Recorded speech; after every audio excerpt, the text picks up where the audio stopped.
everybody. Welcome to InPsightRadio. I am your host, Danielle Egnew, and you are a fly on the wall to everywhere. Whoo! We're coming into Halloween. Man, I love Halloween, except for this year. It's weird, right? Because 2020 has sort of been the horror show that just keeps on giving. It just keeps on giving. And I think it's starting to let up a little bit in terms of new horrors. I'm not sure if it's actually letting up or if we're just getting used to weirdness. You know, we're getting used to seeing so many weird, shocking, bizarro things on the news. And to a degree, I get a little concerned about the desensitization process of the American public. Everything from hearing about sex cults and Satan cults and child porn rings, which, again, I want to be very clear that, yes, there are very serious human trafficking issues that we need to address in the United States that involve children, and it's disgusting. Yet to have all of this stuff constantly brought up, in addition to, global pandemics, rising death numbers, murder hornets, weirdo tornadoes, and the hurricane season that started so early this year. I mean, literally, when we look at, poor 2019 into 2020, 2020 is literally its own horror movie. And so when we get to Halloween, I think it's somewhat appropriate that because of our pandemic, most places in the United States have at this time shut down Halloween. And I know here in my hometown of Billings, Montana, which again, boy, we make the national news for all kinds of fabulous things here. I'll get to that in a minute. But my hometown of Billings has decided, of course, to shut down Halloween because of the COVID numbers. And what's interesting is that here in Billings, we have a really, really cool section of neighborhood that is really quite extraordinary. And that section of neighborhood, it's old, it's historic. It has a bunch of, 3-story fabulous turn-of-the-century Victorian homes and 2-story homes that are in that same style. And those homes down there go out of their way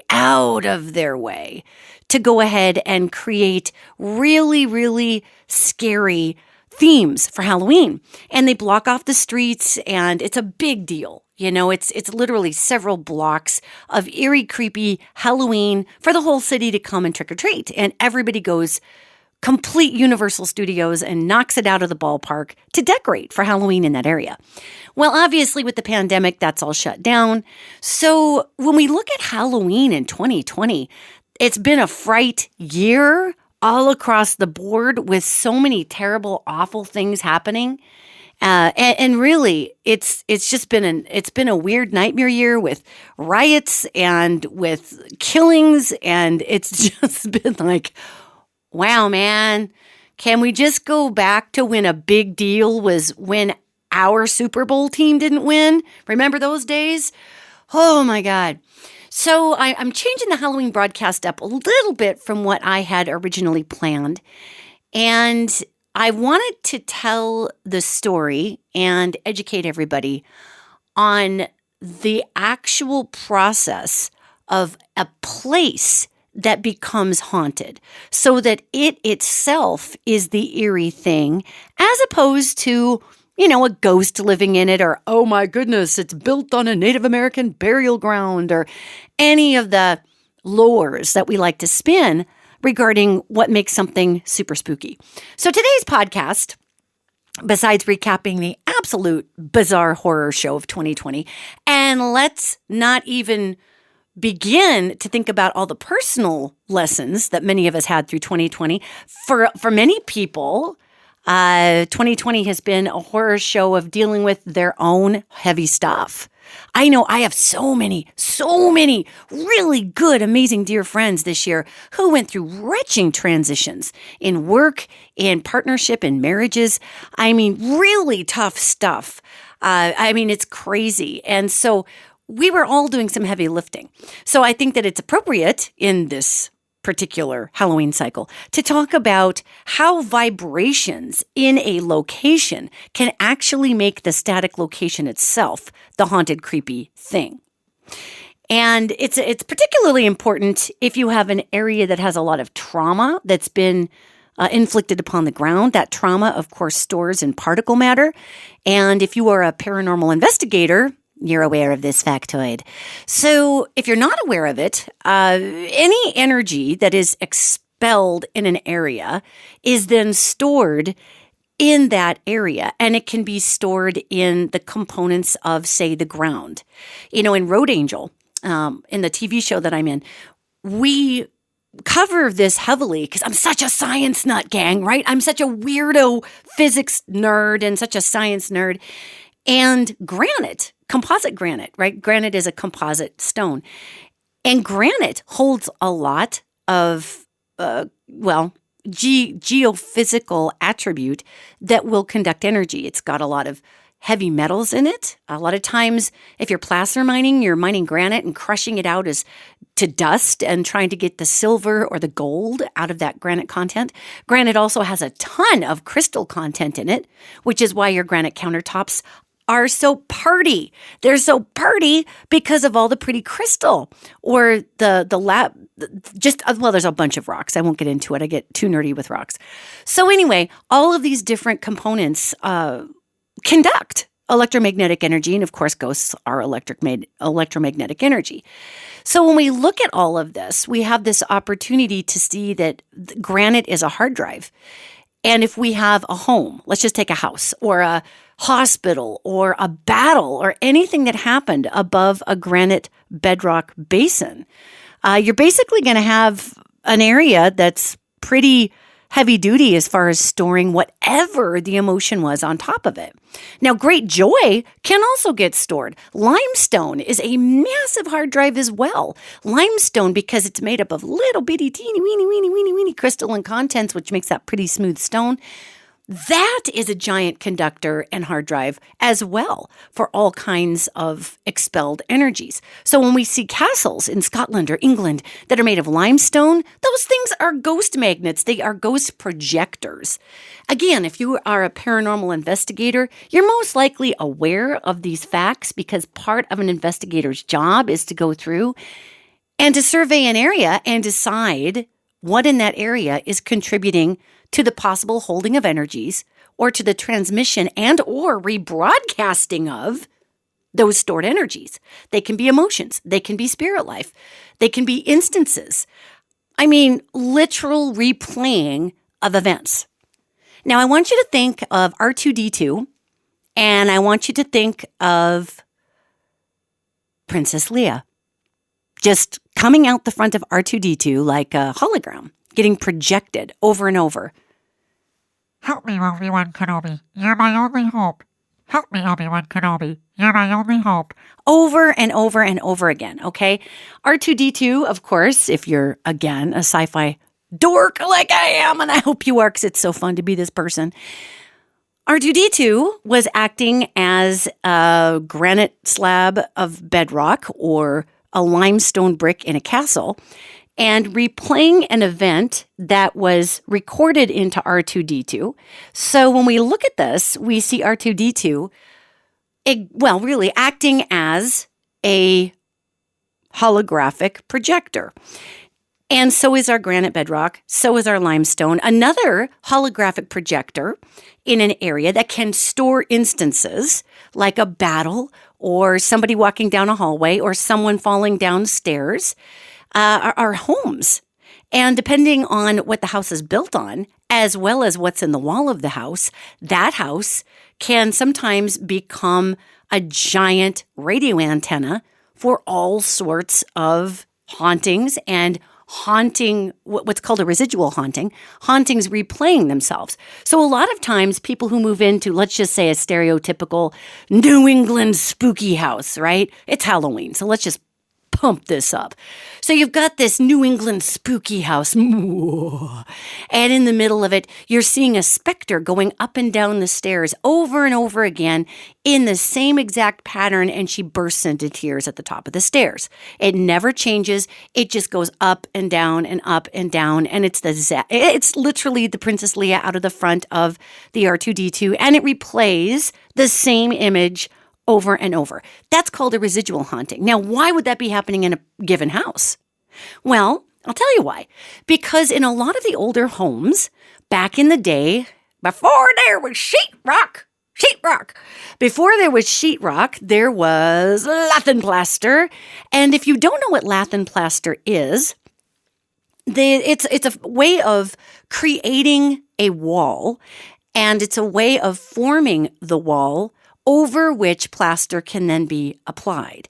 So in this particular case, lath and plaster traditionally is made up of little bitty thin strips of wood, and then you've got big, thick wire, generally, unless it was a less expensive house and the wire was thinner. But in the old Victorians and the old expensive houses, it was thick, thick wire that they wove on either side of the particular pieces of little bitty wood, kind of to hold it into place and to also stabilize it against the plaster weight, okay? Now, not every lath and plaster home has the wire woven in it. However, a lot of them did, and especially the higher dollar homes, because this strengthened the walls and it gave the wood a lot more strength to hold the weight of the plaster, and the plaster could be applied in a more chunky, thick manner, which made for more, again, expensive walls. So in well-built homes, back in the 1800s into the early 1900s, you had this very thick iron, it was made of iron, wire that twisted through the the slats. And if you had a well-built home, there were 2 lines of wire per every 18-foot or 12-inch, 18-inch, you can tell I'm not a contractor, 18-inch areas between, or 12, depending on some of these homes, where the studs were, okay? So basically what I'm trying to illustrate here is you had a ton of iron wire, or sometimes, copper. As it became available, it was lighter, it was very strong, and sometimes that got stuck in the walls, but usually it was iron. And so iron, of course, is a crazy conductor of electromagnetic energy, as is copper. And then copper became very expensive, and so they stopped using it in walls. But for a time, there are some homes in different areas before wars and whatnot that had those copper wire hold-togethers, if you will. Copper is softer, too. However, you've got these walls full of wire, okay? Now, let's talk about the dynamics of a Faraday cage. Now, the Faraday cage is, it's kind of a pop culture phenomenon with the bringing forward of more paranormal investigation, as well as more general nerdism in all sorts of shows and geekism that deal with paranormal investigation. We see examples of the Faraday cage in different Marvel movies. The Faraday cage, what is it? Well, as one would surmise, it is a cage that was built by scientist Michael Faraday in 1836, and it's literally a shield, okay? It's a mesh enclosure that's traditionally built like a weave, okay? Think of a big, thick, heavy chicken wire mesh that you're inside of. And it's used to block electromagnetic fields and energies. It's used to traditionally ground them out. So any electromagnetic shield on the outside of the Faraday cage then hits the Faraday cage and goes down into the ground. And the people inside the Faraday cage are shielded, okay? And it's also called a Faraday shield, and it can be formed up. It's not very complicated. It can be formed up by any continuous covering of conductive materials, literally wires, anything. And a Faraday cage, they call it a cage because you're on the inside of it. And in the case of a traditional cage, okay, it's made of a mesh of these electromagnetic conducting materials. So a Faraday cage, if you think about a lath and plaster home with the walls being woven with iron wire, a Faraday cage can be your house. Now, the interesting thing about Faraday cages is that they can also work in reverse. Okay, so the Faraday cage that is keeping out creepy, deepy energy from the outside can also continue to replay or can continue to conduct energy that is inside the cage. Now it's going to take that energy and ground it out to the walls and throw it right back to the ground. Yet let's talk about the ground. So let's say we've got a lath and plaster home with lots of iron wire in the walls that's built on some iron-based granite bedrock. So let's just say we've got some ghosties that are hanging out in the house and they're living inside the Faraday cage. Okay, so then all of this ghosty energy goes down the walls, it gets grounded out, but then it goes into that iron-based granite. And what does ground energy do? Ground energy rises. It's a geothermal attribute. So you're shoving all of this ghosty energy into the ground, it hits that granite-based iron-based granite bedrock, and up through the ground comes the ghosties. So what you've got is a ghost generator in many of these older homes. Now, here's where it starts to get really interesting and intriguing. If you have a haunted location that happens to be, we're going to say, a house in this particular instance, because we've got a lot of haunted houses in America, and we've got a lot of older haunted houses in America. And have you ever wondered why the older haunted houses are more haunted than the newer haunted houses? I mean, it's not like people dying who are afraid to cross over in modern day Earth are any less afraid to cross over. It's not like they're suddenly enlightened because we live in a modern era and they're not sticking around. It's because of a lot of our houses have PVC plastic pipes instead of the old iron pipes in the wall. It's because a lot of our houses have sheetrock in them that really don't have many conductive elements. Now, some of the sheetrock that comes in from China has bits and pieces of a ceramic that's got crystalline base to it, which can somewhat hold electromagnetic energy. However, a lot of our new homes, gang, just aren't built of this stuff that conducts a lot of energy. Okay? However, a lot of our new homes, because they don't have stuff that, like a Faraday cage, that keeps out electromagnetic frequencies, are very subject to EMF saturation coming through the walls. If you live in an old Victorian or an old home, our home here in Billings, where we live, my family lives, this house was built in the late 20s. It's got lath and plaster walls, and those lath and plaster walls, of course, I can feel the iron in the walls. So I live in a Faraday cage, and I prefer it. I prefer to live inside a Faraday cage because I am so freaking sensitive to electromagnetic input. Hey, man, I don't need any of that when I'm trying to chill and watch, The Haunting of Bly Manor with my family on a Friday night. I don't need to be hit with every single thing in the world. I mean, I kind of am anyway, but I prefer to stick myself in a Faraday cage, which is why my wife and I will probably always live in older homes because of their construction. So even if you live in a house that maybe didn't have the iron in the walls, a lot of the older homes had those big iron pipes, steel pipes, that conducts electricity like you wouldn't believe. And it conducts electromagnetic energy, especially the old iron lines that were for plumbing back in the day. And a lot of people, of course, still have metal plumbing lines. So when we talk about living in a space or a home or a house that becomes its own haunted material, it sounds like I'm talking about a generator. And to a degree, I am.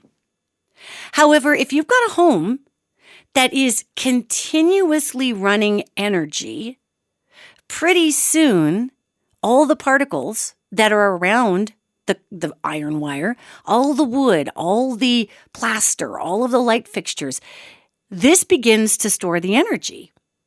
And where energy is stored, there goes consciousness. Where there is energy, there is the ability for consciousness to thrive. And where there's no energy, then you just have an inert space.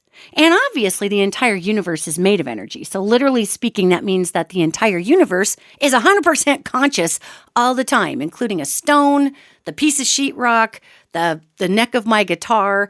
It's all conscious in different ways at all times. We are talking about areas that are going to store energy to the point of becoming the energy, to the point to where the house comes alive because the house is now imbued with the consciousness of a particular type, and that consciousness is going to rage forward.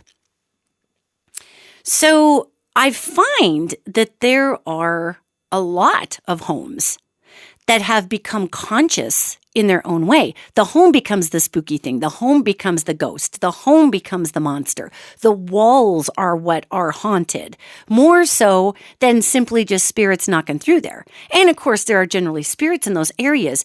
Yet when the actual place becomes the haunted entity itself, I'll tell you what's interesting about that. That's actually an inhospitable environment for most ghosts. Because in order for the place to become the haunting itself, it uses up a lot of energy. And, a little bitty 3 ounces of energy that leaves our body when we die, that little bitty 3 ounces of ghosts, so to speak, wandering around is really no match for a giant reverse Faraday cage, which is now soaked up 200 years of oppression and anger and rage. That little Faraday cage is probably going to either absorb that spirit or spit it out. And I've seen this occur in multiple homes over the years. And one of the homes I've seen it occur in is, of course, Montgomery House, which is, was a bed and breakfast. It still is, I believe, in Kalama, Washington. It was a bed and breakfast that was owned by my dear friends, Juliana and Eric Montgomery. And I did a documentary on this particular location because it not only was haunted, but it did have beings that were kind of trapped in it. And a reason they were trapped is they kind of wanted to be trapped. Yet when you have those very big, heavy homes that become the actual haunted entity itself, you also have an issue of compatibility with spirit life. And a lot of the spirits that are going to live there have got to be also equally heavy or dark or something. Otherwise, just from a spiritual physics perspective, they can't reside there, right? I mean, if you are a fish and you are living in an ocean that has endured an oil spill, that oil spill is either going to kill you or you're going to adapt to it, but then you have to keep living in gross, oily areas because the minute that you migrate to clean water, your body, which is adapted to living in the muck, will expire, okay? So that's somewhat how spirit life can work as well. Another one of these places that I've encountered that is a haunted place was a home here in my hometown of Billings, Montana. And my hometown, God, my poor hometown, it makes the national news so often. And generally, it does not make the national news for good reasons. Back in the 80s, it made the national news for being the not in our town. And you may have heard of the many TV movies, Not in Our Town. And we had some Jewish family in town who was persecuted. And unfortunately, some white supremacist people came into Billings, Montana, and threw a brick through the window of this family. And back in the 80s, my town of Billings was horrified that anyone would have to go through that. And it was during the holidays. It was during Hanukkah and Christmas time. So the Billings Gazette printed pictures of a Hanukkah in the Gazette. And everybody in town taped the Hanukkah into their windows to send a message to the white supremacists that you're not welcome. Your hatred is not welcome. You as a human being are welcome. Your hatred is not welcome here. And so we came out with the not in our town. This hate does not happen, not in our town. Well, since then, my hometown of Billings has kind of slid down a weird good old boy rabbit hole and has been making national news for all kinds of things, like not passing a non-discrimination ordinance over and over and over again in the not in our town. So it's kind of like there were national headlines. This is horrible. It's not okay. You got to laugh at some point. Here's Billings not passing an NDO. So the national news says, not in our town if you're LGBTQ, And an NDO, for those who don't know, is a non-discrimination ordinance. And it's basically just a piece of paper that says, hey, we're not going to discriminate against you if you're part of the LGBTQ community. And a lot of people freaked out and said, I can get sued for an extra thing if we sign this and I'm a business owner. And that's not really true, but people like to freak out about all kinds of stuff. So anyway, because of that, because there's no NDO in Billings, this is part of the scary story. We have all kinds of big companies that won't come to Billings. Apple, Google, any of these big providers who they themselves have individual or in-house NDOs won't come to Billings because the city, they'll get into legal battles because the city technically allows discrimination based on kind of all kinds of things, even though they say they don't, but there's no real legal protection there, even though they say there is. The city is like meh on it, and these companies are like absolutely not. So one could argue let's just say I'm an LGBTQ person and I go to work for a potential Apple outlet here in potentially Billings, Montana, and I get fired by some weird supervisor who's homophobic, then of course Apple's going to say you can't fire me, but then the person prosecuting or the person representing, if I sue, the person representing the person who fired me could say, well, but Apple chose to put a big plant here knowing full well that the people here don't necessarily or support the right to fire on any grounds or whatever. Anyway, so poor Billings has no new industry, really, because nobody will come here. And the interesting point of that story is that we have a lot of old buildings still. And a lot of those old buildings are made of very old materials. Now, what do new industry coming in oftentimes raises old buildings, builds something brand new, et cetera, and so on. Now, I actually like old historic buildings, so it's nice that a lot of these are still there. Yet because we don't have brand new industry piling in here like crazy, besides Walmarts and Costco's, then we do have a lot of these old historic buildings that have not been raised, making way for something more effective and efficient in terms of energy or whatnot. So my hometown of Billings is full of buildings that have their own haunted element to them or have become the haunting. And even some of the brick compounds back in the day contained a lot of crushed crystal. And so crystal quartz, it's in the brick compounds. So there's a lot of haunted area in my hometown of Billings, which again made news for being Yellowstone County where I live, made news for being a massive hotspot in the nation because we do have a lot of people coming in from out of state here who don't believe in wearing masks in other parts of the country. So they come here thinking that because we have a limited population, they don't have to wear a mask and they might have been traipsing COVID in with them. However, we also have a big population in Montana that really honestly believes that this is a hoax, that it's not a big deal, that so what if I get it? I'm not going to die, so I don't care. And whatever anyone's particular belief is, we've got medical science that has shown that if you wear a mask, it just at least keeps the virus to yourself, even if you accidentally have been exposed and you have no idea that you do, because you don't know who you're breathing on. You could be breathing on an immunosuppressed person, and that could kill them. So anyway, so we've got this national news that we're making yet again. We made that wonderful national news for not... God, it's so embarrassing, for not passing an NDO. Then we've got this wonderful national news that our COVID numbers are spiking all over the place. And Billings is the largest city in Montana. So we've got a lot of national attention just from the sake of being a larger center of population, which is only about 140,000 people if you count the surrounding areas. So my town is full of a lot of very, very kind people also. And one of the reasons they don't want to pass an NDO is they also believe that nobody's going to fire you because you're gay, because who cares? Who cares who you love? That's another side of the coin. And then you get some very religious people that get all weird, and it just gets to be a weird thing, right? And no, you can't legislate people's conscience and you can't make people do the right thing. I completely agree with that. It's just unfortunate that sometimes you have to because people won't do the right thing. So the reason I'm laying this groundwork for you is not to talk this big local political blah that's probably boring some of you to death about my hometown, but it's to show you the level of contention that can exist in one area. And I'll tell you, the reason I live in Billings is because this town is full of amazing, good, awesome people. And it really is the Sedona of the North. It's in a very holy, sacred valley, and there's a lot of energy coming up through the ground in my hometown. So I mean, I really love this place. I love this city, even though I'm sounding like I'm ranking on it. And there are a few grumpy people here that make things more difficult. However, overall, we're a very loving, inclusive community overall. You're going to find a few asshats everywhere in the world. But obviously, my wife and I wouldn't live here, and we wouldn't send my daughter to school here if it was a god-awful community. That being said, there is contention in the hive of Billings.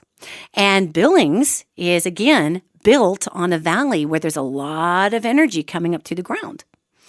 So when we talk about haunted locations, and we talk about buildings that are still standing because new industry has not come in to raise them, what we're talking about is we're talking about a place that has a lot of haunted places specifically. And one of the most poignant examples of a haunted place, okay? And I'm going to give this to you, and this is the ghost story for the day, is it was a house here in Billings, and I obviously am not going to give its address because I think people are living there now. But it was a house a couple years back. My wife and I were looking to buy a home. And this has been a persistent challenge for both of us because we both own our own businesses. And with the new housing regulations that were put into place in 2008 because of the crash through the mortgage loaning industry, I mean, really, if you own your own business, it is nearly impossible to get a home loan unless your business is just clearing ridiculous amounts of money. But if you're a normal small business owner, and your business is making anywhere from $50,000 to $100,000 a year, forget it, man. I mean, netting, that amount of money, forget it. There's no way. There's no way. So we were still trying, and we were trying to find homes in a lower price point because, they'll loan us about $6 with both my wife and I being self-employed. So it's kind of hilarious. My wife and I have a number of beautiful, amazing friends who are mortgage brokers, who are realtors, who were realtors, and they just look at us and throw their hands in the air and say, wow, I'm really sorry. We can't help you with this. You're either going to have to find a house for $5 because the bank will lend you about $5, or we just can't help you because of these loaning rules. So it's fascinating. And we were searching for homes, that being said, that were inexpensive, that we could then go in and do work on and just really improve the house. And my wife is really handy. I'm super lucky to have been raised by my grandpa Louie. He was a carpenter. So I just learned to be handy. And plus, we've got some terrific people that, you hire out some stuff that's god-awful that will make you cry and bite your own tongue out doing, like plumbing. Anyway, so we go into this house. And I got a good friend, Tony. He's a contractor here in town. And we asked him, hey, show us some fixer-uppers. Now, I'm not talking the kind of fixer-upper that the soundtrack of Deliverance plays in the background and there's moss growing on the inside of the ceiling. I'm not talking that kind of fixer-upper. But show us some that just need some elbow grease, whose bones are good. So Tony brings us to this amazing house. And this is such a typical story, right? And he brings us down to this North End historical district in Billings. And currently, where my wife and I live, we rent a beautiful house that's somewhat in this downtown area. But you keep going a couple blocks over, and you start to hit these beautiful old historic homes that were built by doctors who were coming in, working at the time at the hospital. And, just a little ways down, that's where the hospital sector is really for Montana. We've got this huge, massive Western medicine structure here. And we absorb all the folks coming in from Wyoming and the rest of Montana and some parts of the Dakotas. So back in the day, all these beautiful homes were built by doctors, and they're nice. They're really nice. So here comes Tony, and we're standing in front of this 2-story, really beautiful, classic, kind of I would say maybe not a Victorian, but like a Tudor style house. It was really, really awesome. And I looked at Tony and I said, okay, dude, there's no way. It's such a horror movie beginning. I said, there's no way we can afford this house. And he says, well, they're only offering, and I think it was a 4-bedroom house with a bonus room downstairs on the first floor, and a basement and a big yard and a huge cottonwood tree in the back. And he says, well, they're only asking $149 for this house. And I think it's probably because the kitchen needs to be updated and it's got some cosmetic issues that, a couple coats of paint could, whatever. Well, my wife and I both love to decorate, right? So we're like, ooh, okay, it's just a paint and a kitchen thing. And I'm Italian, so I'll just gut that kitchen and start from scratch. Who cares? So we're walking up to this house, and as we start to get closer to the house, I'm realizing that something's wrong with it. I mean, there's a reason that this house is still on the market for $149,000. This should easily be like a $289,000 house for our market, you have to keep in mind. So this house is way underpriced. And I'm asking Tony, is the roof fine? Is the foundation fine? And he's a contractor. He's also a realtor. And he's like, yeah, it's just ugly. And I'm thinking, yeah, something else is wrong. So we're walking up to the house, and I'm going to give you some tips on how you can actually identify really a haunted structure, where the structure itself has taken on a spirit. We're walking up there, and I'm looking at the windows, and the windows are all open. I mean, the shades are all open, and it looks like somebody painted the inside of the windows with black matte spray paint. I mean, you just can't see inside. And I'm walking around the house, and I can see that even in a room, okay, from the outside, you're looking at a corner of the house, and there are two windows very close to the corner. You should be able to see one window from the outside, through the window, right? Through the other window. But you can't. It just looks like somebody painted black spray paint on the inside of the windows. So then I thought, well, maybe they've got some kind of weird light blocking blind. I mean, that's a thing. Maybe that's happening. I don't know. And as we go up to the door, I pass through this field, this thick, heavy magnetic field on the patio. And it's this really cute covered patio, the types you could put a porch swing on, And I'm just like, wow, this place has got some issues. But unlike a ghost, okay, if you walk up to a haunted location and you're walking into an area that has a ghost in it, what you're going to feel is you will feel that personality of that being. You will feel a different type of electromagnetic energy just raise the hackle on the back of your neck.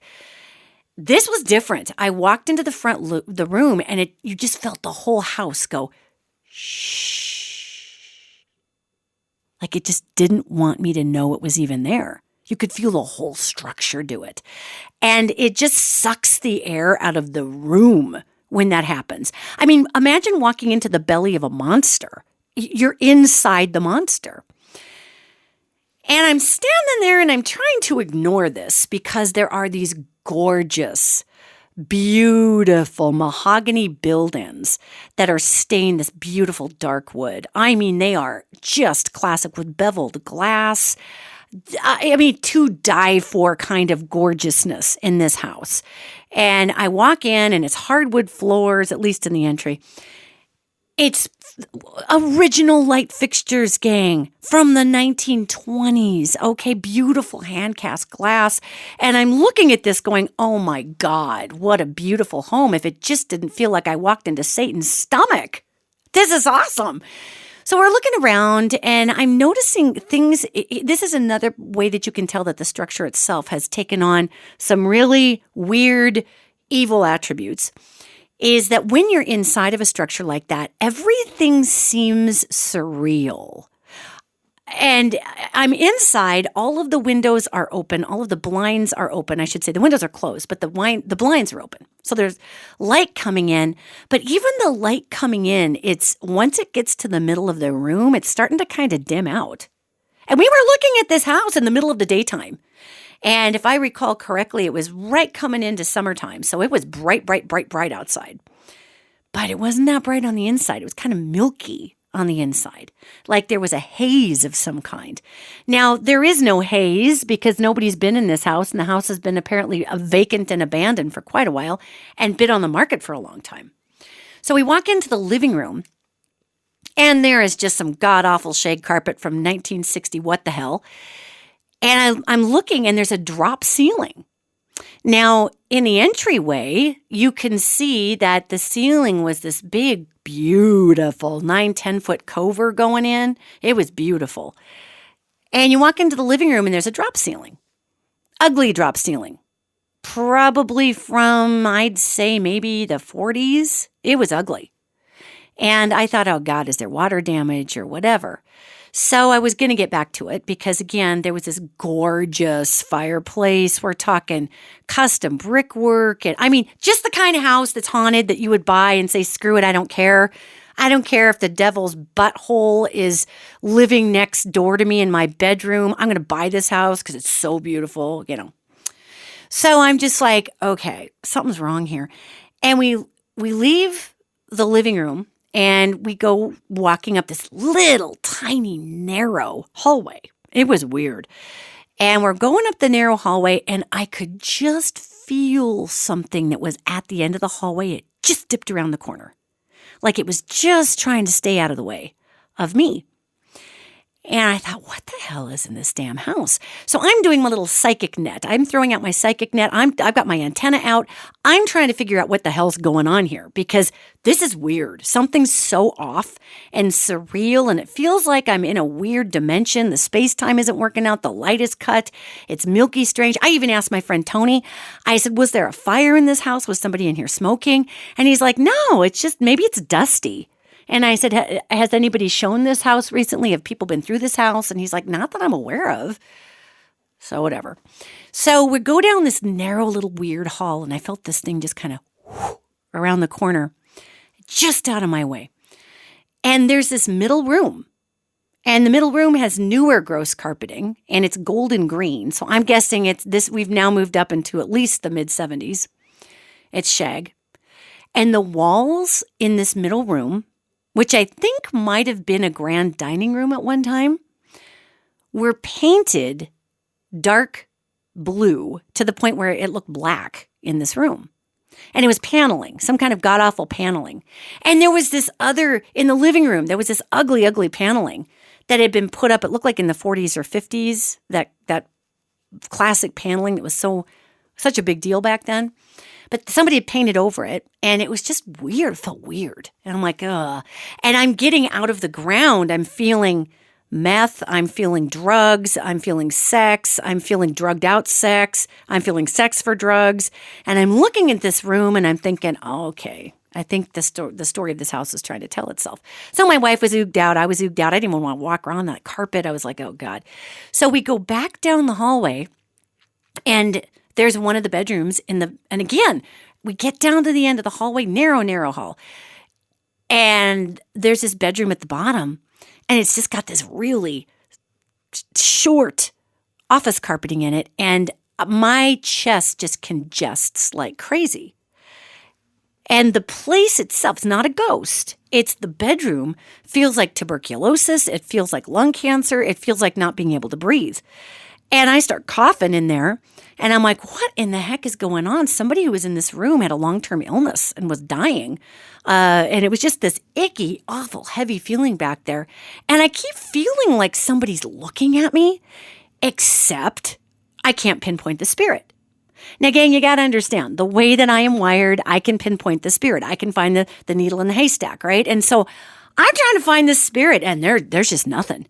It's like a million eyes are on you at one time. Oh, God, it just gives me the heebie-jeebies to think about it. So we get out of that gross bedroom, which was tiny, and we go into the kitchen, and the kitchen's just super ugly. It's a wipeout. It's weird. It's avocado refrigerator and a gold stove, and 1973 threw up in there, and all the light fixtures, which were the tube fluorescent lighting, are falling down, and obviously the kitchen needs done. Whatever. We go downstairs, and it was just a typical basement. It had some supports, just whatever, open concrete floor, blah. Nothing was really in the basement. I didn't catch anything in the basement. It was all the house upstairs that was creepy. And somewhere in my subconscious, my brain's like, okay, if this were a generated haunting from the ground, I'd be feeling a lot of entities that tend to gravitate towards basements because that's where the generator is. That's where all that energy is coming up from the ground. But the basement was pretty mellow, actually. And my attention was drawn to this wall. It was a partial concrete wall. And on it was like somebody had just placed it there. It was creepy. Was this metal old die-cast toy car from the 1940s. This is before the Matchbox cars when they had plastic and windshields and they were so cool. This was just a stamped out metal die-cast car with one little metal axle and metal wheels, and it was chipped up, and it was just perfectly sitting there, this little toy. It was weird. And I looked at it and I thought, okay, maybe somebody was coming through and found it on the floor. And why the hell is there a toy from 1940 or 1930s here? Whatever. It looked like a 1940s car, so I'm guessing the 40s. So I mentioned it. I'm like, oh, that's weird. And everybody was like, yeah, whatever. And we went upstairs again. Again, little narrow staircase upstairs. Well, then we go, the whole time I go upstairs and then I feel like I'm going to throw up. And I'm trying to figure out what the hell is wrong with this house. And I still can't. So we go upstairs. And as we get upstairs, the feeling is getting thicker and worse and weirder. And that's also an indication that the actual structure itself is what is haunted. Because even though the bones of the home itself have become the entity, a lot of that energy is going to pool up where people are not frequenting as much, because as any haunted thing, when I'm bringing my energy into a situation, it pulls from the energy that already exists there, okay? So a lot of, like, think of a brain, okay? So upstairs was like the brain, which is why you have these haunted attics in a lot of these types of old structures. So we go upstairs. Now I'm starting to key in that it might be the house, because I'm thinking, oh my God, this is just gross up here. And right as I get to the top of the stairs, I feel this. It almost could be a being, but it's not quite. Something just goes whoosh, around the corner, just out of my eye line. And I mean, it just gives me the worst goosebumps. It's so god awful. So I go upstairs, and there's this really cute room, and the room looked out. It was in the backyard. Looked to the backyard, and there was this great big giant cottonwood tree. And our daughter, my wife and my daughter, was still of an age where she wanted to have a tree house and be able to have a zip line from her room window out to the tree house and all, the classic 11-year-old, 9-year-old girl thing. So both my wife and I walked in this room and commented, wow, this would be a perfect room for Nora, because it just looked right at this tree. Think Poltergeist, right? That little boy who looked right out his window at the tree. And my wife leaves and goes looking. And there was a couple of more bedrooms upstairs and a sitting room and just classic architecture with the slope roof, beautiful rooms. And I feel the closet just staring holes in my back. I'm at the window. And it's just melting between my shoulder blades. And I'm like, oh, God, what the hell is wrong with this house? It's so pretty. So I turn around, and it's one of those closets that's tucked in against the sloping roof line of an attic. You know what I'm talking about? It's kind of an angled closet back in there. And for some weird-ass reason, the closet door is open. And it's one of those little latchy things. It's pretty unremarkable. And it's a shorter closet. There's a rod on one side, but it really would be for a child because the closet is shorter. And inside of the closet is an attic access, but it's, classic. It's huge. It's probably got to be 2.5 feet by 2.5 feet. I mean, an adult person could easily climb through there. It might have been 3 feet by 3 feet. It was big. And it was closed. And from the closet, all of a sudden in my head, because I'm like, why is this closet staring at me? I mean, are you beckoning me back in as a gay person? What are you doing? I'm not going to go there. What is the deal, man? Quit staring at me, creepy closet. And this, I couldn't see it with my eyeballs. It formed in my mind's eye. This weird looking gray creature. If you could imagine having the strength to be on your belly on the floor, but just propping yourself up just off the floor, maybe 3 inches with your arms, like you're doing a push-up, but its elbows went way up, like it just crawled really close to the floor, and its back legs looked like kind of like a 4-legged spider. It went way up, and it had this head that really had just these black holes for eyeballs. It didn't really have eyes. And its jaw just gaped open at me. And this thing, it just creeps me out. But it's this weird formulation of a creature. And the creature looked almost elemental in its makeup. It didn't look like a demon. It didn't look like a ghost. It looked like some interdimensionally odd being. And it had this weird bald head and lumpy kind of, and its jaw just drops right open. I mean, probably a good foot. And this clucking sound is coming out of it. So it's just sitting, and it's big. This thing had to be 6 feet long. I mean, its elbows probably were 3 feet tall. It's sitting in this closet, and it's clucking at me. And it's going, and I'm looking at this thing like, what the ever-loving hell are you? And the clucks start to form into a translation in my head. And the translation is, if your daughter moves into this room, I'm going to throw her out the window and break her neck. And I'm just like, excuse me? You weird, what the hell from Jacob's Ladder meets Phantasm creature? What the hell even are you? And why are you in this closet? And so it kept clucking at me and then just kind of disappeared. And I'm like, geez, that was direct. So I don't say anything to my wife about this, and I leave, and we look through the rest of the house.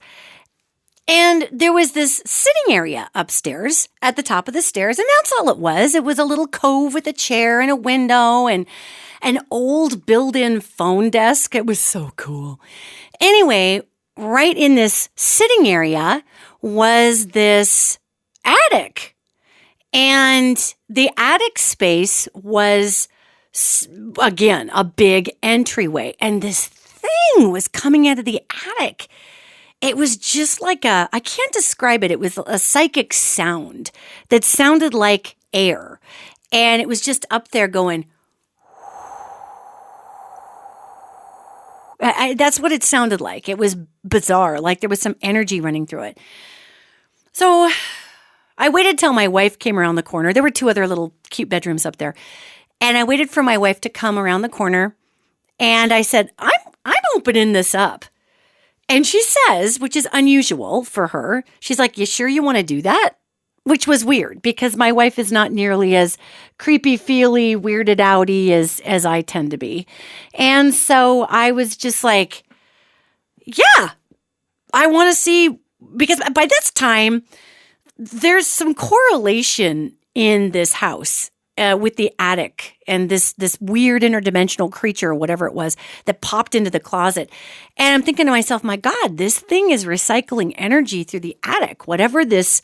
And I'm still trying to figure it out. Is it the house? Is it a being? What the hell's going on? So I open up this attic door, and literally, I kid you not, gang, it was like a horror movie, okay? Keep in mind there's a little window in this alcove. So as I open the door up, it makes this cracking sound, and it's obviously been a really long time since somebody opened that up. The paint was cracking, and this dust just went poof as I opened it up out into the area, and I'm just like, what in the hell? And I'm looking in, and the only light, of course, is coming in from this window. And the light in the attic, it's not casting very far into the attic. Like it should be going in a lot further, but it's almost in this very controlled rectangle. Again, the ethers in the attic are so thick that it's cutting the light in the attic. So I'm looking at this and I'm just like, oh my God. I'm like, this is crazy. So I'm just like, wow, okay. The attic itself, there is this super, super dusty gray insulation that I'm guessing, again, must have come in the 40s at some point, maybe. Either that or it's so old, it's just, I don't know if it's gray. It looks gray. It's just covered in dust. And here's the grossest, weird part.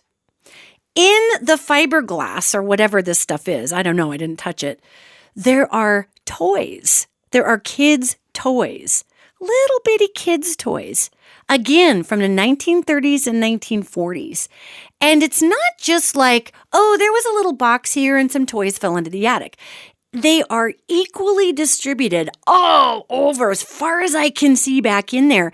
And they're kind of embedded, like the insulation sucked them in. There's like little more of these army men, lots of army men from the 1940s. They're metal and they're chipped and the paint's coming off of them. And it just looks so gross and mealy and just like, It's just gross in there. And these cars and little game pieces. But again, nothing is contemporary. It's all like 1940s era. That literally the attic has like eaten this stuff. And all of a sudden, I'm getting this horrible feeling like, oh my God, this thing feeds off kids. Whatever this is a damn horror movie. It feeds off kids. And even my wife, she looks in and there's all these weird embedded toys equally distributed throughout the entire fiberglass network of this gray, super dusty insulation. And she's like, wow, that's creepy. And there was part of a gross, I'm not kidding you. It's like a horror movie. A gross old dead doll with half an eyeball and half its hair missing, like sucked into this fiberglass. And I'm like, yep. We're closing this.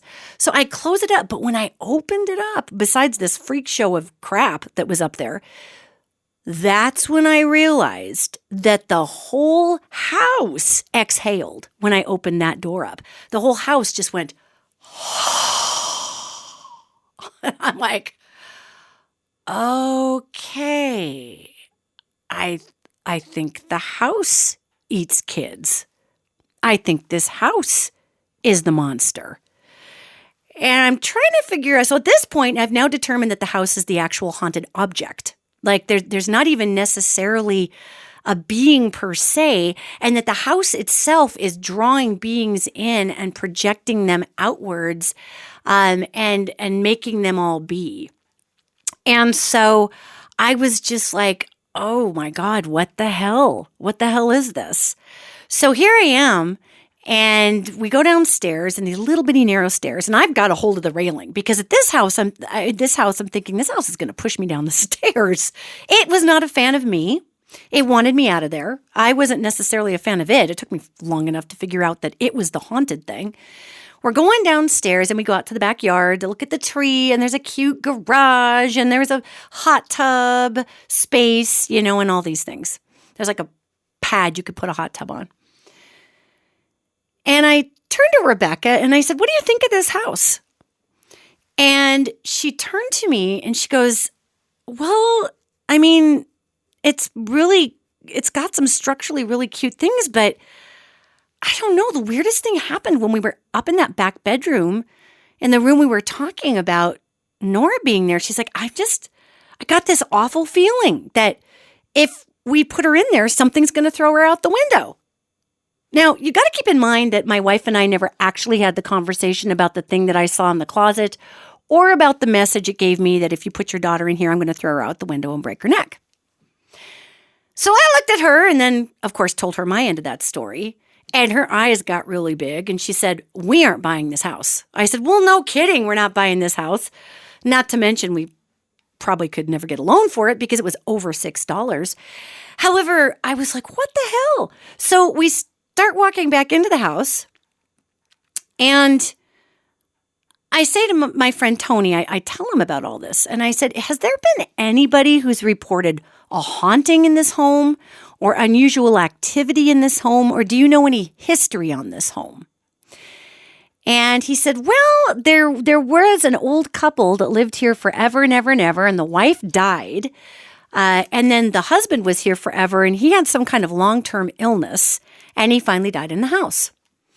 And I remember thinking, okay, that's the person with the I can't breathe in the back basement, or not basement, but bottom floor bedroom. Got it.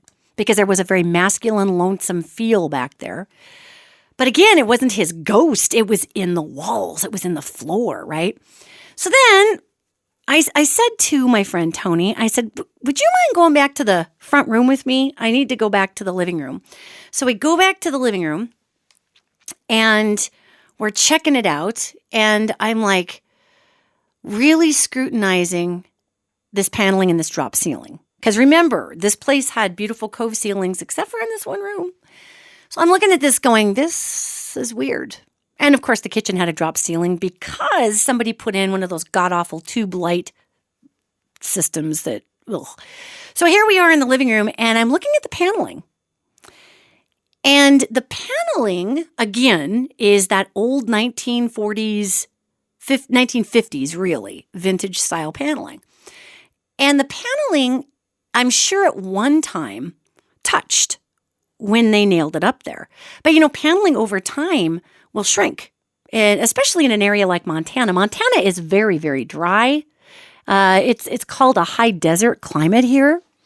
So if you bring anything here that is wood, guitars, pianos, any of it, then it's going to shrink.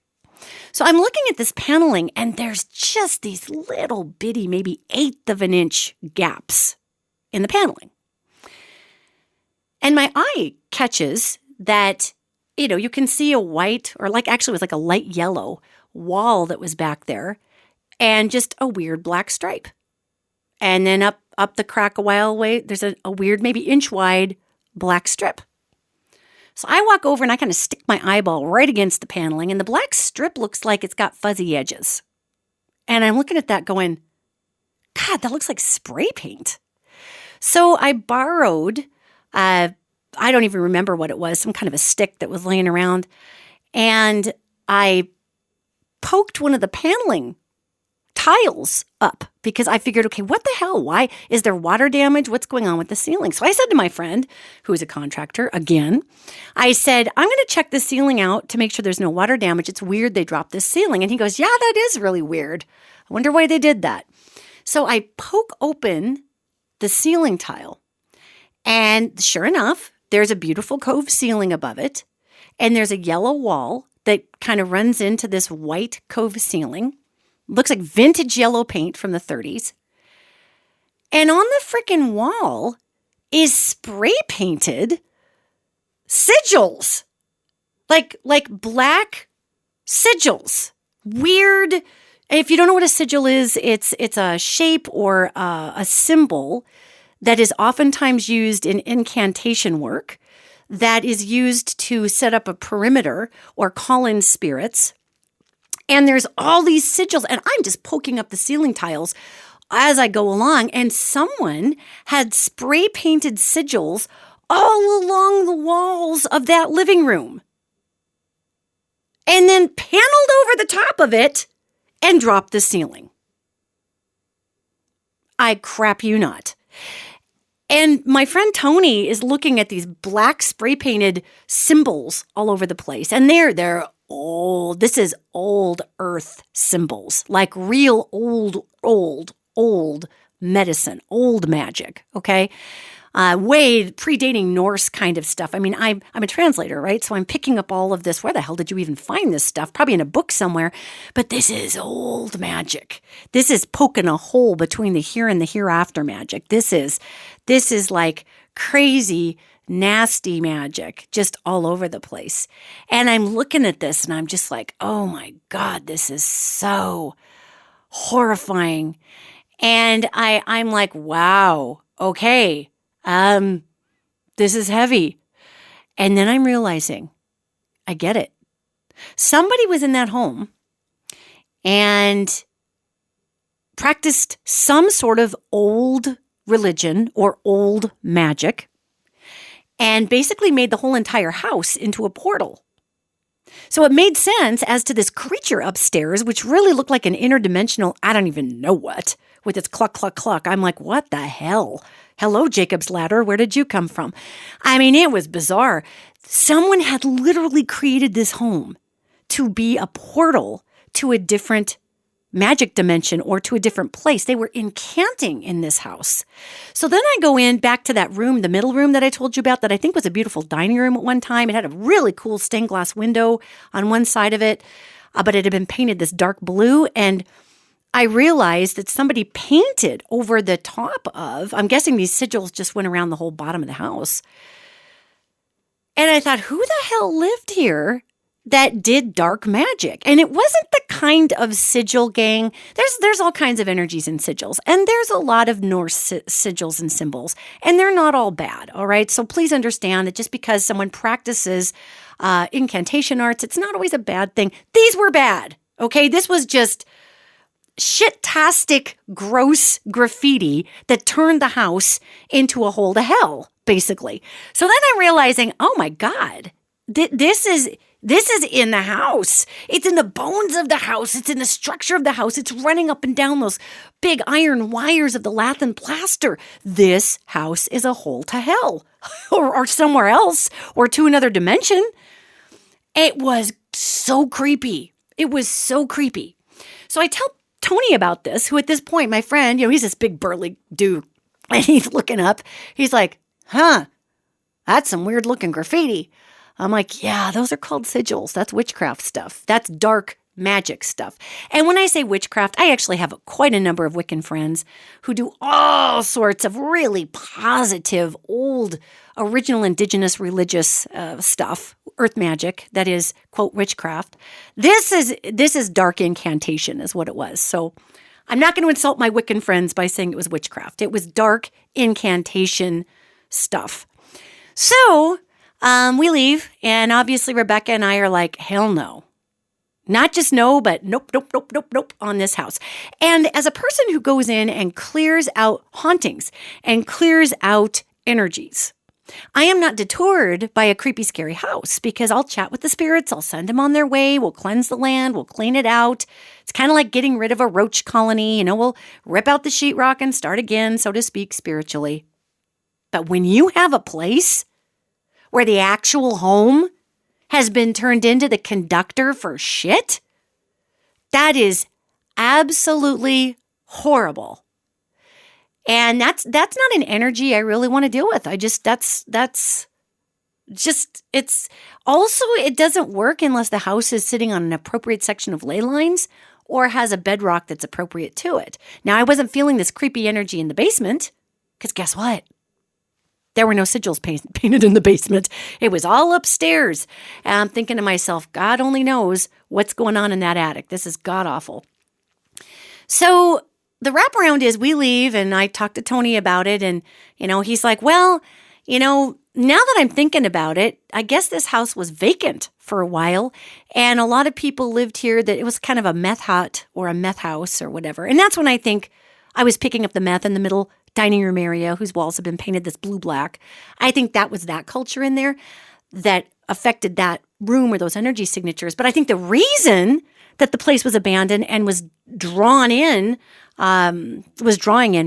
people who did drugs and were dark and lascivious in their behaviors, because he was talking about maybe some trafficking issues there, is because the house had these gross sigils that had been there a long time. And the other way you could tell that they were there a long time is when I looked at the paint, this black spray paint, it was kind of shiny and kind of a lacquery. And that was also indicative of paint that used to have heavy metal in it. And again, I'm creepily wired to pick up this kind of stuff. But if you look at the old spray paint from the 40s and 50s, a lot of that had heavy metals in it. And so that paint is a lot shinier. Its color stays really vibrant. It's kind of toxic, but hey, whatever. So I recognized that those sigils had been there a very long time, and I just thought it was weird that somebody covered them up. And then I realized that if you have real awful sigils, like really charged, empowered, dark arts imagery on the walls of anything, you can paint over it and it'll come right up through the top of the paint. And I have seen this phenomenon over and over again. So I remember in my mind's eye, I go back to looking at this yellow paint, and it looked like a nice thick coat of paint on the textured plaster below it. It was pretty thick. And I thought, oh my God, I bet these people kept painting over it and painting over it and painting over it. And they'd come back in and this black, shiny stuff was right on top. So they just paneled over the top of it. I'll bet you that's what happened. And they just dropped that ceiling because they were sick of dealing with these creepy sigils that just kept coming out of the woodwork. I mean, literally. So I thought, okay, this house is a no-go. Well, my wife and I get in the car and we're driving home, and we get to our little duplex we were living in. And I go to get out of the car. It's dark now because we went to dinner and we talked about the creepy house and how we both wanted a silkwood shower, and it was just gross, and how weird it was that we both were told by the closet. She also mentioned that it came from the closet. This, I'm going to throw your child out of the window, came from the closet. So I told her about the creature in the closet or whatever it was. And we just commiserated, laughed. We're not buying that crap hole of a house. So then we go home and we're pulling up and I go to get out of the car. And you know how you go to open the door and you're kind of looking at the rearview mirror. And there is this thing that I'm seeing with my eyeballs. This isn't a psychic thing. I'm looking at it in the freaking mirror of the car. And it's maybe 20 feet behind the car. And it's a really thin, tall, there's no features to it, lanky, long arms and drapey hands, really skinny body, really skinny neck, really narrow head. Just this being that's walking towards the car. And again, it's a manifestation, kind of like the thing in the closet, very other dimensional manifestation of what could look like a human. And this thing is just walking towards the car. And it gives me goosebumps even talking about it. And I thought, what the F is that? And I'm looking in this thing, and this thing says to me in the mirror, it stops walking once it realizes I'm looking at it in the mirror. And it says very, very loudly in my head, it says, don't you ever come back to that house, this house. It says, you are not welcome. And it was the house. It was, again, the house was manifesting these beings, and the house had manifested itself into some physical being that just said, don't you ever come back to that house. You are not welcome.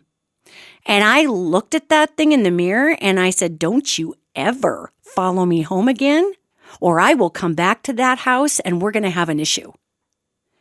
And the thing just turned around. It looked at me for a minute, I guess. It didn't have a face, or eyeballs. It had a head. And it just, I guess, stared at me for a minute in the mirror and then just turned around and walked off. It was kind of like we understood each other. Because I was like, I'm not going back there. I told it that. I said, I'm not going back there, but you follow me home again and I will go back there and we're going to have a problem. And it was just this weird thing. So we were going inside and I didn't say anything to my wife about this because, again, we just pulled up and she'd already gotten out of the car. And I get out of the car and she's looking in the direction that I had seen this creepy gray being. She's looking right in its direction. And I looked at her and I said, what are you looking at? She said, I thought I saw something over there. I don't know. It's weird. She goes, I think I'm just tripping myself out because of that creepy house. And I told her, no, there was something over there. And it told me you were never to come back to this house again. And I told her, we're not going to go back to the house again. So, it's funny. We texted with my friend Tony in the subsequent days. And I said, you might want to let people know that there's witchcraft sigils. Or again, I use the word witchcraft for him just because trying to explain an ancient dark incantation art was too many words. I said, so you might want to let people know that the house itself is the haunting. The house itself is the entity. The house itself is possessed with whatever this was, with being the portal between this place and this dimension, which was why when I originally walked in the house, it felt, remember I told you it felt extra dimensionally? It was weird, like I was out of space-time somehow. Well, then a year goes by, another year goes by, and my wife and we're still in our cute little rental house, and which we love. And then I'm noticing that there is a for sale sign. And at that house, and I go and I look it up, and somebody's redone it completely. One of the things that I noticed was originally when we toured the house with Tony, right after that, the house sold. And I noticed a big, like a construction trailer, and people were gutting it. And I noticed the gross refrigerator was there. So somebody was gutting the house out.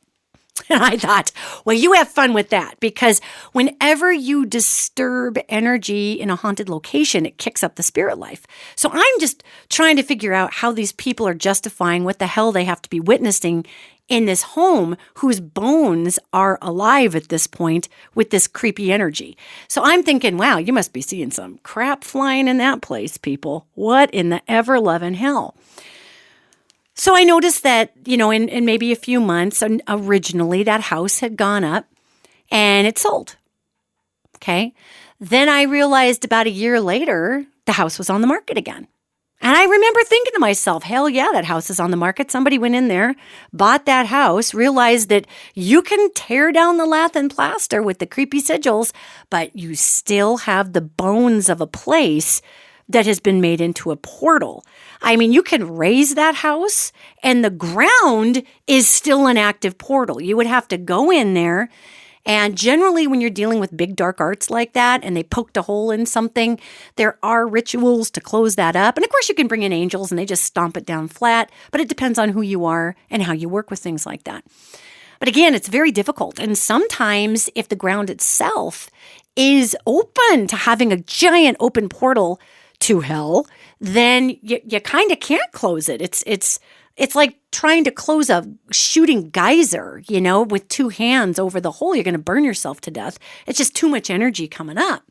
And generally, when people open, I'm just saying hole to hell because it's fun. But when people open a hole to hell or whatever, a different dimension or wherever they're doing, they usually open those holes in places that are commensurate with those holes. So it's a weak spot in the ethers anyway, and then somebody's putting down sigils or energy work or anything to keep those saloon doors tied back open is what's going on. And I ran into, in Montgomery House, I ran into a portal that was created by nature, created by an open spring running through the basement of the house, as well as the geophysical content of the ground below it, as well as this house being so close to the Columbia River, as well as it having such a high water table beneath and all the ley lines crossing, as well as having a creek that ran through the backyard. That was just a big open portal, and you could close it temporarily, but it was going to blow back open anyway because of the geophysical attributes of the earth. Okay? So I'm looking at this house going, yeah, good luck with that. And anyway, it goes up for sale again. So by the time my wife and I moved to Bozeman for a year, and by the time that we moved, that house had been put on the market twice in a couple of years. Usually something's going on, right? Too many bumps in the night. Maybe somebody's kid got thrown out the window. Maybe somebody else saw Mr. in the closet and they were like, nope, selling the house. We don't know. So, we go to Bozeman, we come back, and I notice the house is for sale again. Now, this is time number 3 the house is for sale. And this time somebody had gone in and really gutted it. I mean, they knocked out walls. They made a massive space downstairs. They cleaned out so much of that house. And my feeling was this time around, they actually probably went in and tore out the old walls and put up something else. Maybe got in to do the wiring or the plumbing and tore all that old lath and plaster out and did something else with the walls. My feeling was they went down to the studs. And granted, you can go down to the studs. That's going to remove those sigils. You're going to take some of the, quote, power out of what's conducting the energy through the home. But again, that energy is now imbued into the ground and into the structure of the house and into the studs and everything else, and you're going to have issues. Now, these folks might have went in and torn out a lot of old plumbing and replaced it with PVC pipes. So again, we're going in and ripping out what conducts a lot of this material, but the place itself, still has that resonation. I've noticed that somebody bought that house, and it was fancy. Oh my God, I'd never go back in it again. But I was looking at it online, and it didn't even remotely look the same. They took out all the build-outs. And when you tear out wood also, wood has a memory. It's porous, and it has a memory of all sorts of things. That's why musical instruments like guitars will have a spirit. Wood pianos will have a spirit, right? So I'm guessing that a lot of the bones were ripped out, which decreased the level of creepy, but it's never going to entirely get rid of it. And maybe there's somebody who lives there who just absolutely is not sensitive to any of it. And again, I had a feeling they gutted a lot of the closets. They probably pulled out all that old insulation. They probably did a ton to take out the electromagnetic conducting material that would contribute to that house being, in essence, a living being. So to my knowledge, I think the same people still live over there. It's still a beautiful house. It's just gorgeous. I did notice the last time I walked my dog by there, and the windows don't look as dark. It doesn't look as much like somebody spray painted matte black spray paint on the inside. So whatever they did to fix it up, I think has decreased the energy, although you can still feel it. You can still feel it when you walk by the house, but it's not as bad as it was. So obviously, I think just by accident, just by trying to update it and bring it up to code or something, I think they eliminated some of the Faraday cage that was actually creating its own being. But god dang, that frickin' house remembered me. I'm walking by with my dog. I'm on the sidewalk. Hello, public space, creepy house. And that house just looked at me. And it didn't have the power it had before, but it just looked at me like, ugh.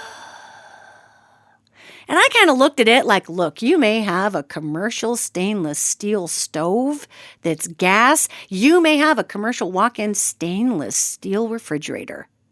But you're still a hole to hell. So, neener with the person living in you that just doesn't care. That's got to suck for you. And it was just this weird standoff feeling. And the only other time that I've encountered that type of feeling was walking into Montgomery House. We had stopped at Montgomery House. Me, a group of other musicians, I was signed to Maurice the Fish Records, and we had stopped on a tour, a bunch of us, going back up to Tacoma. We were coming up the Washington coast. And there may have been some partying involved, and there may have been some road fatigue because of it. And so we stopped at Eric and Juliana's house to crash before the label president and myself continued on to Tacoma, which is where Seattle-Tacoma, which is where the label was based out of. So we stop at Eric and Juliana's and talk about a gorgeous house. Damn. I mean, that thing is grand as can be. Huge 2-story, beautiful old house. And I didn't even make it halfway up the sidewalk, and I stopped, and I turned to one of the folks who worked at the label, who is a dear friend, and Terry. And Terry is part Turtle Mountain, Chippewa. And I turned to her and I said, do they know how haunted their house is? And Terry'd been there a number of times. She's so funny, Leo lady, just like whatever. And she goes, and she just keeps walking. I'm standing there and she just leaves me in the dust talking. And she says, oh yeah, they know. I've been here. They leave you alone. Talking about the ghosts. So the same thing happened. This house was like, you were not invited in. And I'm like, well, you know what? You don't get to say because you're a freaking house. How about that? So I walked in and, man, the basement was full of demonic activity. There was weird spirits running in every direction, creepy kids in the attic. And I'm like, I am never going to sleep in this house. So that's when I did the documentary, Montgomery House, The Perfect Haunting. And I've been working for a long time to get this documentary up where people can rent it. It was shot in 2008, 2009, and that was right before everything went to the HD format for broadcast, okay, the 16:9 HD format. If you don't know what that is, every TV now is in 16:9. Remember when TVs were more square? That's called 4:3. So we had a network, who shall remain nameless, who was interested in airing Montgomery House for a 2-part Halloween series. And they told us to shoot it in 4:3, standard definition, because there were just a few TVs that were HD back then and whatever. So by the time we got this film finished, everything had moved to HD as a standard. And I was kind of bummed out because the network had ordered the show in 4:3 standard def. And I was just like, oh man, come on. So anyway, if you watch the film, it's in standard definition. That's what we shot it in. But it's kind of got a cool vintage feel to it, which is really kind of fun. And I'm working to get it up on a rental streaming service. And that's been a lot more difficult than I thought, because as streaming has become so popular, we've got a lot of gatekeepers with the streaming services. So I've been working for years trying to figure out how to just get it up there where people can rent it and take a look at it, because it's really a great documentary. We had a paranormal team, South Sound Paranormal, come in and investigate the house for, it was days and days and days on end. I was there for, 13 days. I think they were there for half of it. in the location, just investigating day in, day out. It was a really profound experience, and we caught a ton of phenomenon that was really super duper creepy. I mean, it was extra creepy. And literally got a voice in the basement talking right into the camera saying, "Get out." I mean, it was so creepy that when we screened it back at this network, they just took a look at it because they wanted to see what we did. And again, when I say ordered it, they hadn't paid for it yet. They just expressed interest, which was a learning thing for me. It ain't done till the check is signed. Sign check! And that didn't happen quite yet. So they screened it and they kicked it back to me. And they said, you need to take out some of this stuff. And I said, what stuff? They said, some of this paranormal stuff is, did you make that up? Did you overdub that in the studio? We need to know. And I said, no, that goes against the credibility of me, not only as a person who deals with paranormal phenomenon in the field, but it also goes against my credibility as a documentary filmmaker. Thank you very much for that shot in the arm of absolute lack of confidence. But they thought that we had made up a lot of the phenomenon that we had experienced there because we had documented and captured so many tremendous EVPs, which stands for electronic voice phenomenon. And oftentimes you can catch spirit life speaking through electronic mediums because our ears, we're actually hearing a lot of spirit life talking, yet the brain is going to do something called matrixing. It's when the conscious mind kicks out illogical or what it may feel is irrational content. And hearing disembodied voices makes no rational sense to the mind. So you might actually be hearing little things in the ethers, yet your brain is going to say, wow, there's nobody around to actually talk about that, so I'm kicking it out. So, I mean, it became an odd situation where we had all of this phenomenon, and this is during the heyday of ghost hunters, and the original haunting shows from England. I mean, this was during the heyday of all of it. And here I thought we had captured some really great information that the network would love. And they said it was too creepy. It was too on point. Then we actually captured a physical entity upstairs on camera walking around that was terrifying looking. It was this weird, creepy kind of elemental meets a weird little kid meets a gremlin looking thing. And we caught it right on camera. And I slowed it down frame to frame and numbered the frame because I'm kind of a science head of this particular being. And it was there. And they said, are you sure you didn't fake this?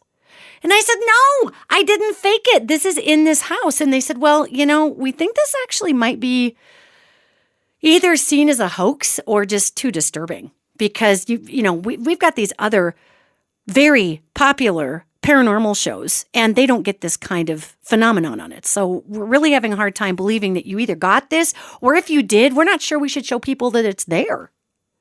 I was furious. So no, they didn't take the show. But again, there's really nowhere to see Montgomery House yet.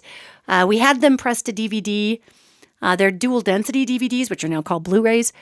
However, it's been hard to find a place that will manufacture those with everything going digital. So I'm trying to figure out a way to get it up there so you guys can just rent it digitally like, we all live in the 21st century. That's just been a little lower on my priority list. However, it was a phenomenal experience, and it really taught me about haunted locations, and the house itself in Montgomery House became the haunting itself. And it did have beings that lived there. However, the house itself was one of the main beings. So this is how you can tell that it's a haunted location. The light, you can't see the light really from outside the house coming through the windows.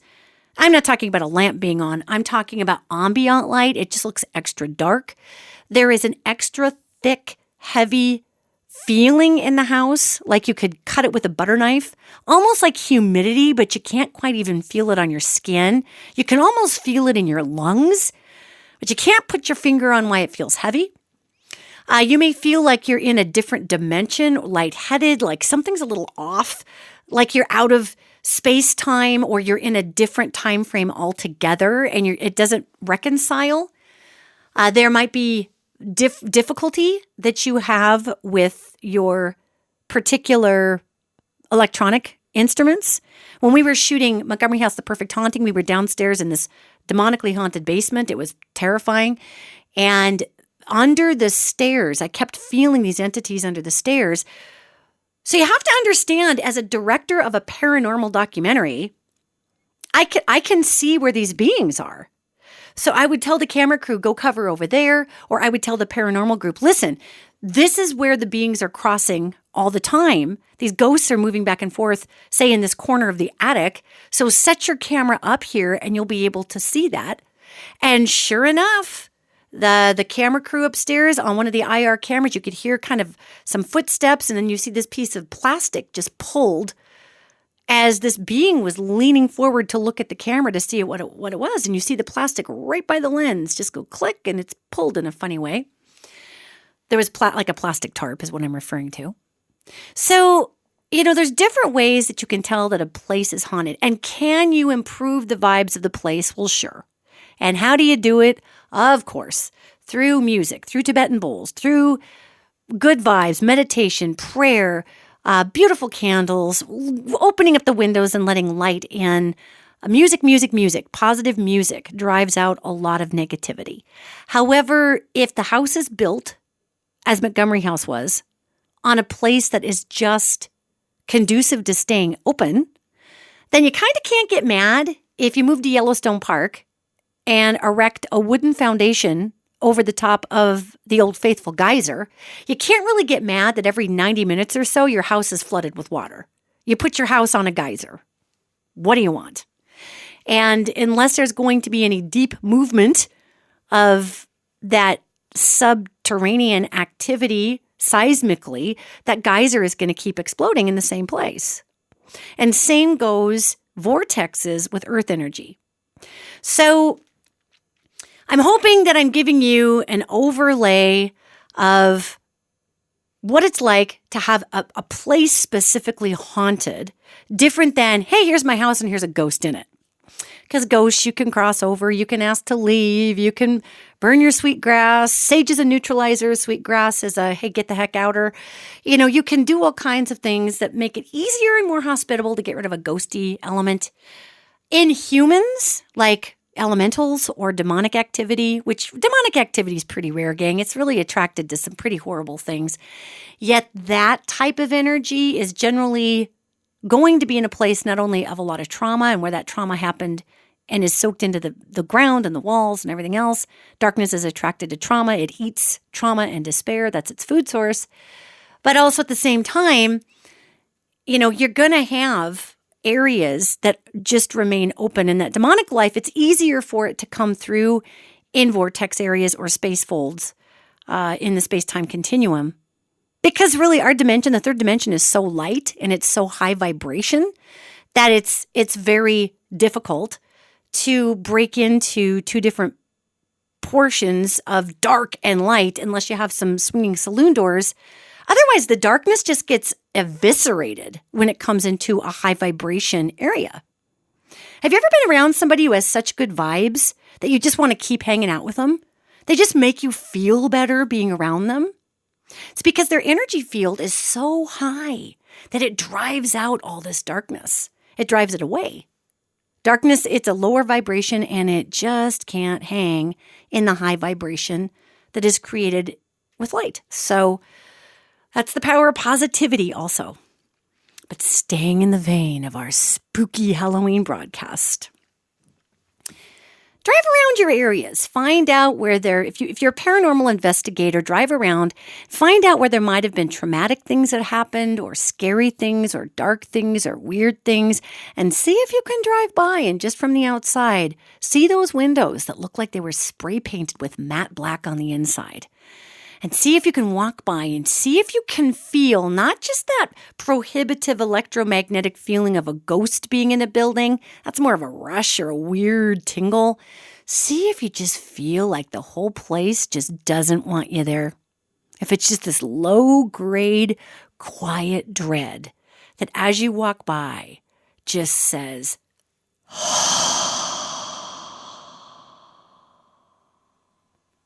Happy Halloween, everybody. And I will see you next podcast.